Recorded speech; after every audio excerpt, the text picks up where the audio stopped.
This is video help for problem 13.6. That's the same in both editions.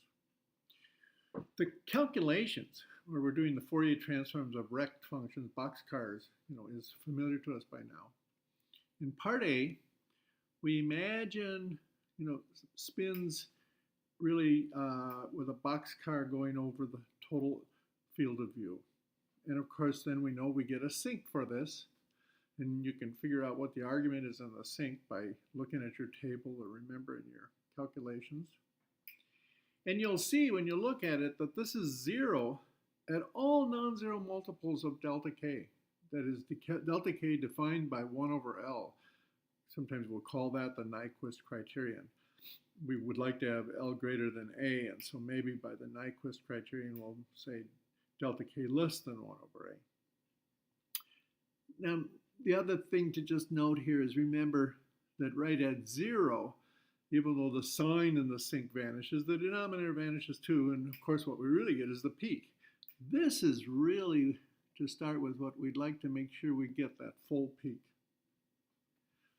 In part B, that becomes a critical matter. Now I've got a boxcar. Now I'm talking about a boxcar where I'm just simply,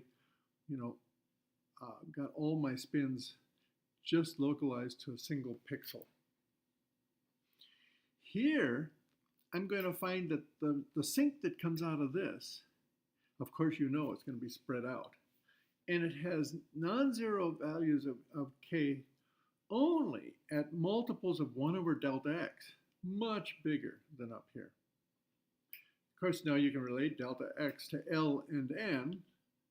Remember, delta x is L divided by n. And n, by the way, is, when we take this even number for fast Fourier transform usage, this is this large number, total number of k-space points. But our window, for this thing being so small, our window is way out there. W is n delta k, where, that's roughly speaking k max minus k min. And there's a little delta k that you can ignore. But what this gives us is that k max, approximately k min, ignoring this little, I just have this little extra thing here because we have n minus 1 points on one side and n points on the other, so that we have, adding the 0, we have an even number. But we can ignore this when we've got capital N large.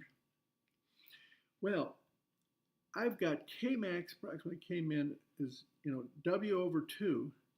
So the first 0 from this thing here is going to be way outside, well, by what factor? You'll look at the denominators here and figure out what factor it is. So what we would really like to do is change this window, change this boxcar not to be delta x, but some multiple of delta x to make sure that we're really at least covering this major peak here for a given L. In all of this, we imagine our field of view is fixed. And all you do is just imagine q delta x here. And what's the smallest q where this window ends up being this in k-space, that's needed to cover this, to get to this, 0 crossing, is inside of our actual window of k-space points that we are measuring for a given L.